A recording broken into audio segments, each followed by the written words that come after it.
మంత్ర, యంత్ర, తంత్ర, మూలిక, రుద్రాక్ష, నవరత్న, హోమ, క్రియ, జ్యోతిష్య, వాస్తు, హస్త సాముద్రికాలచే బ్రహ్మాస్త్ర పరిష్కార మార్గం. శ్రేయం గురుదత్త. ఆత్మీయులందరికీ స్వాగతం. శక్తివంతమైనటువంటి ఒక సైన్యం కనుక ఉన్నట్టయితే ఆ దేశానికి ఎంత రక్షణగా ఉంటుంది. ఒక శక్తివంతమైనటువంటి సైన్యం ఆ దేశానికి ప్రొటెక్షన్ ఉన్నట్టే కదా. అలాగే ఒక శక్తివంతమైనటువంటి కాంపౌండ్ వాళ్ళు కనుక ఉంటే, గతంలో రాజులు పెద్ద కోటలు అంటే కోటలు కట్టుకునేవాళ్ళు.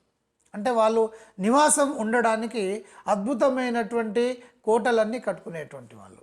కోట గోడలు చాలా పటిష్టంగా ఉండేది. వాళ్ళ శక్తి సామర్థ్యాలు ఎక్కువగా కోట గోడలు ఎంత బలీయంగా ఉంటే అంత రక్షణ అనేటువంటిది ఆ కోటకు ఉంటుంది. ఈ కోటలకు కనుక ఈ గోడలు అంటే ఈ ప్రహరీ ఏదైతే ఉంటుందో అది కనుక లేకపోయినప్పుడు ఏం జరుగుతుంది? ఏదైనా బయట సైన్యము చాలా సులభంగా లోపలికి చొరబడి అంతా అతలాకుతలం చేయడం జరుగుతుంది. కోట గోడలను బద్దలు కొట్టడం ఎలా అనేటువంటి విషయంలోనే సైన్యాధికారుల నుండి మొదలుకొని మంత్రుల వరకు ప్రతి ఒక్కరు కూడా బుర్రలు బద్దలు కొట్టుకుంటూ ఉంటారు. మీరు చరిత్రలన్నీ కూడా అలాగే ఉంటాయి. ఇక్కడ ఎందుకు అంటే అది పటిష్టంగా ఉంటే మనం అంత శక్తివంతంగా ఉంటాం, లోపల భద్రంగా ఉంటారు. భద్రత అనేటువంటిది కోట గోడలపైనే ఆధారపడి ఉంటుంది. అలాగే ఒక ఇంటి కాంపౌండ్ ఎంత శక్తివంతంగా ఉంటాయి, బయట నుండి ఎలాంటి జీవులు కూడా లోపలికి ప్రవేశించడానికి వీలు కాదు. సరే, కొన్ని సందర్భాలలో గోడ కట్టేసి ఏం చేస్తారు అంటే ఆ పైన సిమెంట్ వేసేసి ఈ గాజు సీసా ముక్కలు ఉంటాయి కదా, వాటిని పెడతారు అటు నుండి ఇటు రాకుండా. ఇప్పుడైతే ఏం చేస్తున్నారు అంటే పోల్స్ పెట్టేసి పైన రాడ్స్ పెట్టేసి వాటికి ఏం చేస్తున్నారు, కరెంటు తీగలను అమరుస్తున్నారు.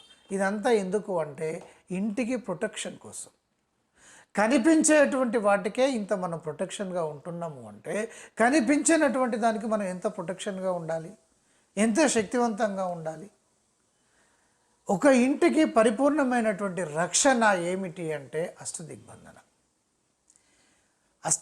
అష్ట దిగ్బంధన అంటాం, కానీ దశ దిశలు కూడా మనము దశ దిశలే కాకుండా ఇంకొక దిశ కూడా ఒక సిస్టంగా ఉంటుంది. ఇంకొక దిశ కూడా ఉంటుంది. అది కూడా చాలా శక్తివంతంగా మనము దిగ్బంధనం చేయాలి. దిగ్బంధనం చేస్తే ఏమవుతుంది అంటే, ఇప్పుడు ఒక పిల్లవాడికి ఏదైనా ఒక సమస్య వచ్చిందండి, ఏదో గ్రహ దోషం ఏర్పడింది, లేదా ఏదో గాలి ధూళి అంటాం కదా, ఏదో మోషన్స్ ఏదో ఇబ్బంది ఎదురవుతుంది. శారీరక రుగ్మత అయితే ఇబ్బంది ఏం లేదు, ఏదో బ్యాక్టీరియా వైరస్ వల్ల వచ్చిందంటే లేదు, కొన్ని అన్ఎక్స్పెక్టెడ్గా వస్తూ ఉంటాయి. సో దానికి ఏం చేస్తాము, ఆ పిల్లలు పట్టుకొని ఎక్కడెక్కడికో తిరుగుతూ ఉంటాం పిల్లల విషయంలో. తర్వాత కొన్ని రకాలైనటువంటి ప్రయోగ శిష్టాల వల్ల ఏమవుతుంది, పిల్లల యొక్క సిస్టమే దెబ్బతింటుంది. మెదడు మొద్దుబారిపోయేటువంటి స్తంభన ప్రక్రియలు కూడా కొన్ని మధ్య అవి కూడా వస్తున్నాయి. ఇలాంటివి కూడా జరిగిపోతూ ఉంటాయి. ఇక భార్యాభర్తల మధ్య సఖ్యత ఉండకపోవడము అంటే ఆ కుటుంబం మొత్తం కూడా ఇక దాదాపుగా డిస్ట్రాయ్ అయినట్టే.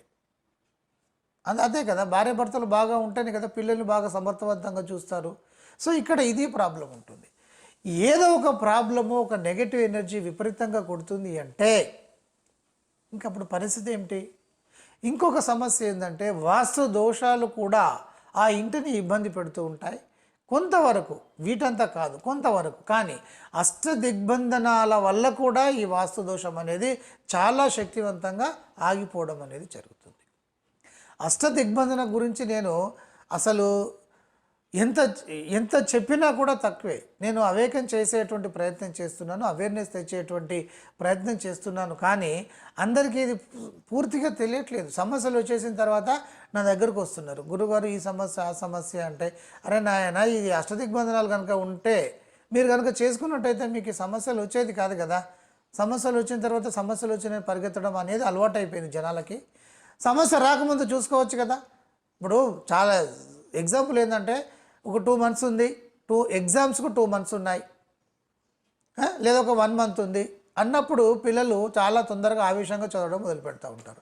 కొంత గుర్తుంటుంది, కొంత గుర్తుండదు, కొంత మార్కులు వస్తాయి రావు, ఆ కన్ఫ్యూజ్ టైం తక్కువగా ఉంటుంది. అదే మొదటి నుండి చదువుకుంటూ వెళ్తే అసలు ఎగ్జామ్ అనేటువంటిది ఆ ఫీలింగే ఉంటుంది కదా, హ్యాపీగా ఆనందంగా రాస్తారు, 90+ తెచ్చుకుంటారు కదా, పర్సంటేజ్ అద్భుతంగా ఉంటుంది కదా. ఇదే నేను చెప్పేది. సమస్య వచ్చిన తర్వాత పరిగెత్తడం మానేసి సమస్య రాకుండా చూసుకోండి అనే కదా డాక్టర్స్ కూడా చెప్పేది. Precaution is the better than cure అనే కదా చెప్పేది. అరే ఎక్సర్సైజ్ చేయండి, సరైన ఫుడ్ తినండి, కాస్త రిలాక్సేషన్ కండి, ఆ స్ట్రెస్ దానికి సంబంధించిన కొన్ని ఏదో మెడిటేషన్ అలాంటివి ఏదైనా చేసేసుకోండి, సో ఫ్రీగా ఉండండి, హ్యాపీగా ఉండేటువంటి ప్రయత్నం చేయండి, అనవసరమైన ఆలోచనలు పెట్టుకోకండి అని డాక్టర్లు చెప్తారు. మనం వింటామా? వినం. మన సమస్య తెచ్చుకున్న తర్వాత దాన్ని తగ్గించుకోవడానికి నానా అగచాట్లు పడుతూ ఎక్కడెక్కడ తిరుగుతూ ఇక్కడ డబ్బులన్నీ కూడా వ్యర్థం చేసుకుంటూ ఉంటాం. ఇది హ్యూమన్ సైకాలజీ. చెప్పేవాళ్ళు చెప్తూనే ఉంటారు, కానీ ఎక్కువ పర్సెంట్ వినరు. ఈ మధ్య కొంత అవేర్నెస్ వల్ల ఒక 20% అయితే కొంత గాడిలో పడినట్టే ఉంది. ఇక్కడ స్పిరిచువల్ విషయానికి వచ్చినా కూడా ఖచ్చితంగా దిగ్బంధనాలు అవసరమవుతాయి. 11వ దిగ్బంధనం కూడా ఒకటి ఉంటుంది. ఇక ఈ దిగ్బంధనాలు ఎక్కువగా ఎక్కడ చేయాలి అంటే ఇల్లు కట్టుకునేటువంటి సందర్భంలో పునాది స్థితిలో ఒక దిగ్బంధనం చేయాల్సి ఉంటుంది. ఇల్లు పూర్తయిపోయిన తర్వాత మరొక దిగ్బంధనం చేయాల్సి ఉంటుంది. అంటే ఇల్లు కట్టేటప్పుడు పూర్తి దిగ్బంధనం ఉండదు, కానీ అక్కడ ఉండేటువంటి ఆ ప్లేస్లో ఉండేటువంటి సమస్తమైనటువంటి నెగిటివ్ ఎనర్జీని తీసేటువంటి విధంగా ఉంటుంది. ఇక ఇంకొకటి ఏంటంటే కొంతమంది ఇక వీళ్ళు ఇల్లు కట్టుకుంటున్నారు అంటే కళ్ళలో నిప్పులు పోసుకునేటువంటి వాళ్ళు ఎవరైనా కావచ్చు, అక్కడ ఏదైనా చేశారు అంటే ఇక ఆ ఇల్లు పూర్తి కాదు, పూర్తయినా కూడా అందులోకి పోవడం కష్టంగా ఉంటుంది, పోయిన తర్వాత కూడా ఇబ్బందులు అనేటువంటివి ఉంటాయి.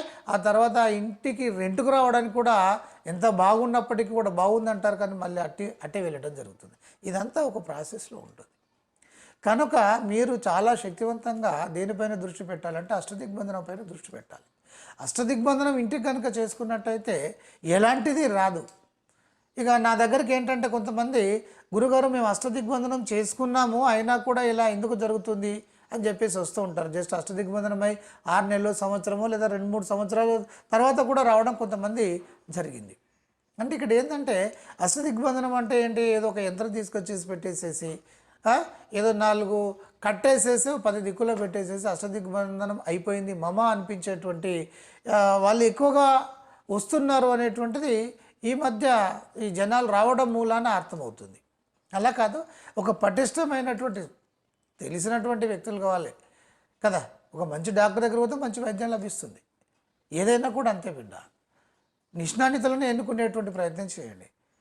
కనుక మీరు ఒక శక్తివంతంగా ఈ దిగ్బంధనాలు కనుక మీరు చేసుకోగలిగితే తర్వాత ఇంకొక సిస్టమ్ ఉంటుంది. ఈ దిగ్బంధనాలు అయిపోయిన తర్వాత కూడా ఒక రహస్యమైనటువంటి ఒక విధానం ఉంటుంది. ఆ విధానం కనుక చేసినట్టయితే ఎప్పుడు ఏ నెగిటివ్ ఎనర్జీ వచ్చినా కూడా కూకటి వేళ్ళతో సహా పెగిలించేసేటువంటి సిస్టమ్ ఉంటుంది. అసలు రావడానికే వీలుండదు, కానీ కొన్ని సందర్భాలలో వీళ్ళు క్రియేషన్ చేసుకునేటువంటి కొన్ని ఉంటాయి తెలిసి తెలియక, వాటిని కూడా నిర్మూలన చేసేటువంటి సిస్టమ్ అనేటువంటిది ఉంటుంది. సో ఇది ఇంటికి సంబంధించినటువంటి దిగ్బంధనాలు అయితే ఇక్కడ నేను ఏం చేస్తున్నానంటే దిగ్బంధన మంత్ర అమావాస్యకు పౌర్ణమికి కూడా నేను దిగ్బంధన మంత్రాలను ఇస్తున్నాను. ఈ దిగ్బంధన మంత్రాల వల్ల ఏం జరుగుతుంది అంటే ఇప్పుడు ఇదంతా మీరు చేయకపోయినా కూడా ప్రొటెక్షన్ వస్తుంది. ఎస్, రోజా నేను ఇచ్చినటువంటి దిగ్బంధన మంత్రాన్ని 3 సార్లు కానీ 3 నుండి 11 సార్ల మధ్య ఆ సమస్యను బట్టి మీరు కనుక చేసుకుంటే జస్ట్ ఒక 15 నిమిషాలు పడుతుంది దిగ్బంధనం చేసుకోవడానికి. బస్ అద్భుతంగా ప్రొటెక్షన్ అనేటువంటిది కోట గోడలను మించినటువంటి దిగ్బంధన. అంటే కోట గోడలు అది ఫిజికల్, ఇది కనిపించినటువంటిది కదా. ఆ దైవశక్తికి అడ్డే ఉంటుంది, అంత శక్తివంతంగా చూస్తుంది. దిగ్బంధన యొక్క ప్రాముఖ్యతను గుర్తించండి. మంత్రము చేస్తున్నారు అంటే ఇక నా దగ్గరికి ఏంటంటే ఆల్రెడీ మంత్రోపదేశాలు తీసుకున్న వాళ్ళు కూడా ఎక్కడెక్కడో తీసుకున్న వాళ్ళు కూడా వాళ్ళు కూడా రావడం ఎక్కువైపోయింది. రీజన్ ఏంటంటే దిగ్బంధనమే తెలియదు, మంత్రం ఎలాగ చేయాలో తెలియదు. పంచాక్షరాలు ఇస్తారు, మూల మంత్రాలు ఇస్తారు, ఇక పొమ్మని వాళ్ళు చెప్తారు. వీళ్ళు వచ్చేసి గురుగారు హోమాలట ఇది ఏంటి అని చెప్పేసి బాగా ఇబ్బంది పడుతున్నారు. ఎవరే కానీ చాలా స్పష్టంగా తెలిసినటువంటి వాళ్ళైతేనే ఈ మంత్ర సిస్టము మంత్రోపదేశాలు ఇచ్చేటువంటి ప్రయత్నం చేయండి. మంత్రోపదేశాలలో ఏ మాత్రము చిన్న తేడా వచ్చినా మంత్ర సిస్టంలో సంపుటీకరణం అంటే అది మ్యాక్సిమం ఎవరు చేయలేరు. అది జరిగే పని కాదు. అది చాలా నిష్ణాన్వితులు అయితేనే సంపుటీకరణాలు చేయగలుగుతారు. సంపుటీకరణాలు అంటే 2-3 దేవతలను కలిపి ఇచ్చేటువంటి ఆ సిస్టమ్ వేరే ఉంటుంది. ఈ మంత్ర సంపుటీకరణాలు ఎవరికైనా తెలిస్తే వాళ్ళు ఇచ్చినా చాలా జాగ్రత్తగా, ఎందుకంటే సంపుటీకరణలో ఏ తేడా వచ్చినా గురువు కూడా ఎఫెక్ట్ ఉంటుంది, అది దేవత ఊకోదు. కనుక మంత్ర సంపుటీకరణల విషయంలో చాలా జాగ్రత్తగా 1-2 సార్లు చూసుకోవాలి మనం. ఇది ఒక మహా విద్య కదా. వాళ్ళు జీవితాంతం బాగుపడేటువంటి విధంగా ఒకసారి మంత్రోపదేశాలు దిగ్బంధనాలు తీసుకున్నారు, లేదా అమావాస్య పౌర్ణమికి వచ్చారు అంటే కథమే. ఇంకా ఇటు ఐశ్వర్యం వస్తుంది, అటు చెడు ఆగిపోతుంది, ఇంటికి దిగ్బంధనాలు అవుతాయి, 2 దిగ్బంధనాలు దొరుకుతాయి. ఇంకా ఏం కావాలి? లక్ష్మిని నిలకడగా ఉంచేటువంటి మంత్ర సిస్టమ్స్ కూడా లభిస్తాయి. ఇంకేమవుతుంది? ఇంకేం కావాలి? కనుక ఉపయోగించుకునేటువంటి ప్రయత్నాలు చేసుకునేటువంటి, ఇక్కడ చాలా స్పష్టంగా చెప్తున్నాను, సబ్జెక్టును తెలుసుకునేటువంటి ప్రయత్నం చేసినటువంటి వాళ్ళు స్వయంగా ఎవరైతే చేసుకుంటారో వాళ్లకు విపరీతమైనటువంటి దైవ కటాక్షం ఉంటుంది. స్వయంగా చేసుకోగలిగితే క్రమంగా వాళ్ళు ఎదుగుతారు.